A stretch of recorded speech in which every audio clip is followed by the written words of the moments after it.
Students, ఈ ఈక్వేషన్లో major product ఏంటో చూద్దాం.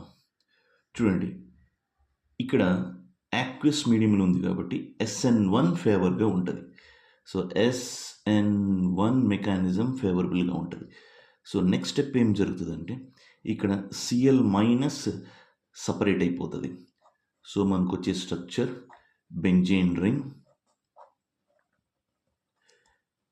Cl మైనస్ వెళ్ళిపోయింది. సో మీ Cl మైనస్ సపరేట్ అయిపోయి ఇక్కడ కార్బోకాటియాన్. ఈ కార్బోకాటియాన్ ఏది 2 కార్బన్స్కి అటాచ్ అయ్యి ఉంది కాబట్టి దిస్ ఈజ్ సెకండరీ కార్బోకాటియాన్. ఈ కార్బన్ చూడండి, ఇది 3 కార్బన్స్కి అటాచ్ అయింది. 1 2 3. ఈ కార్బన్ 3 కార్బన్స్కి అటాచ్ అయింది కాబట్టి ఇది టెర్షరీ. సెకండరీ కార్బోకాటియాన్ కన్నా టెర్షరీ కార్బోకాటియాన్ మోర్ స్టేబుల్ SN1లో. అందుకని ఈ ప్లస్ ఇక్కడికి రావడానికి ట్రై చేస్తుంది. సో ఇక్కడ ఆల్రెడీ హైడ్రోజన్ ఉంది. ఈ హైడ్రోజన్ దగ్గర ఈ బాండ్లో ఉన్న 2 ఎలక్ట్రాన్స్ ఇక్కడికి షిఫ్ట్ అవుతాయి. సో ఇప్పుడు నెక్స్ట్ వచ్చేది ఏంటి మనకి, బెంజీన్ రింగ్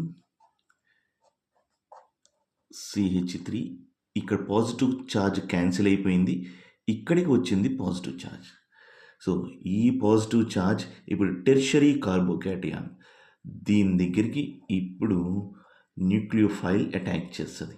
న్యూక్లియోఫైల్ అటాక్ చేస్తే మనకు వచ్చే ప్రోడక్ట్ బెంజీన్ రింగ్ CH3, ఇక్కడ OH వస్తుంది.